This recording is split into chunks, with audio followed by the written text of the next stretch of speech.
আসসালামু আলাইকুম। আশা করি সবাই ভালো আছেন। তো শুরুতেই বলি যে আমার এই ছোট্ট চ্যানেলটা আপনারা সবাই ফলো দিয়ে আমার সাথে থাকবেন। আমিও চেষ্টা করব যে আপনাদের সাথে আর কি থাকা। তো আজকে আপনাদের মাঝে আমি যে মেশিনটা দেখাবো সেটা হলো চাকা সিস্টেম একটা ঘাস কাটার মেশিন আরকি। এটাতে ঘাস, খ্যার দুটাই সুন্দরভাবে কাটে। আলহামদুলিল্লাহ মেশিনটা অনেক সুন্দর। তো এর আগে ভিডিওতে বলছিলাম যে মেশিনটা আমি আসলে নতুন ক্রয় করি নাই। মেশিনটা আমি সেকেন্ড হ্যান্ড ক্রয় করেছিলাম। এই মেশিনটা আমি ক্রয় করেছিলাম ৳৬,০০০ দিয়ে মোটর সহ আরকি। ৳৩,০০০ আমার বিয়ারিং এগুলা মানে ঠিক করতে আরকি লেদ মেশিনে কিছু কাজ ছিল। ৳৩,০০০ মোট ৳৯,০০০ আরকি খরচ চলে গেছে।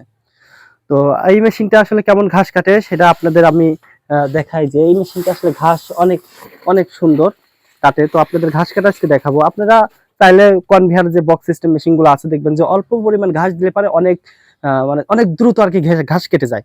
তো ওইগুলো যখন আপনি একটু বেশি পরিমাণ ঘাসটা ধরবেন দেখবেন যে মেশিনের মোটরটা লক হয়ে যাবে। তো আর এটাতে আপনি যতই লোড দেন না কেন আলহামদুলিল্লাহ খুব সুন্দর মানে নিখুঁতভাবে সে তার ঘাস কাটা দক্ষ আরকি। আর এখানে যদি আপনারা দেখায় যে এই জিনিসটা এটা প্লাস্টিকের খুঁতে আরকি সেলাই করে দেওয়া হয়েছে যে এখানে আছে। তো এই জিনিসটা দেওয়ার কারণ কি ইচ্ছা করলে এখানে আমি টিনের বেড়া দিয়ে দিতে পারতাম। তো এই জিনিসটা দেওয়ার কারণ কি এই ঘাসটা যখন জোরে করে কাটা হয় আরকি এই ঘাসটা এখানে এসে বাড়ি লাগে আরকি। এখানে বাড়ি লাগে।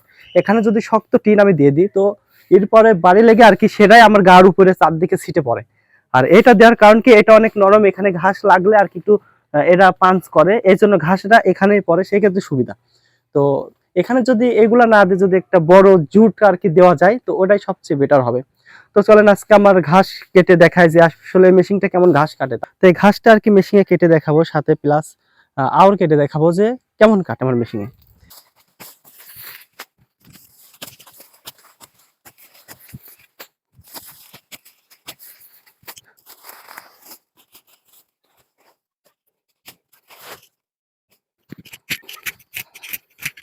তো আপনাদের আমি ঘাস এবং খড় দুটা কেটেই দেখাবো।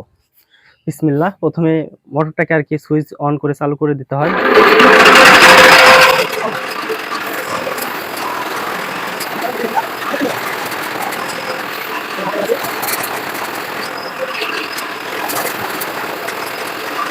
তো ঘাস কাটা দেখালাম।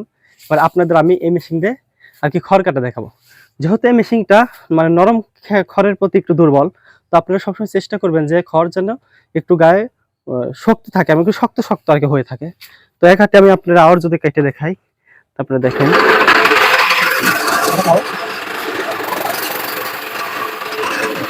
তো সেক্ষেত্রে একটা বিষয় আপনারা লক্ষ্য রাখবেন।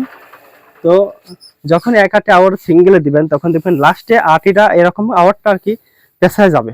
সেক্ষেত্রে আপনার করণীয় যে একটা আওয়ারের যখনই ঢুকাবেন লাস্ট পর্যায়ে নাই আসতে আর একটা আটি দিয়ে দিবেন। তো তাহলে দেখবেন যে এইভাবে খ্যাটটা পেছাবে না, কারণ আমি আপনাদের এক আটি আওয়ার কেটে দেখাইছি এই জন্য আর কি লাস্টে ওই নরমগুলো আর কি জড়ায় যায়। এটা মেশিন এটা একটু অসুবিধা আছে, তবে এমনি খেরগুলো খুব সুন্দর কাটে আর কি। আপনি খ্যাট দিতেই থাকবেন মানে একটার পর একটা দিতেই থাকবেন।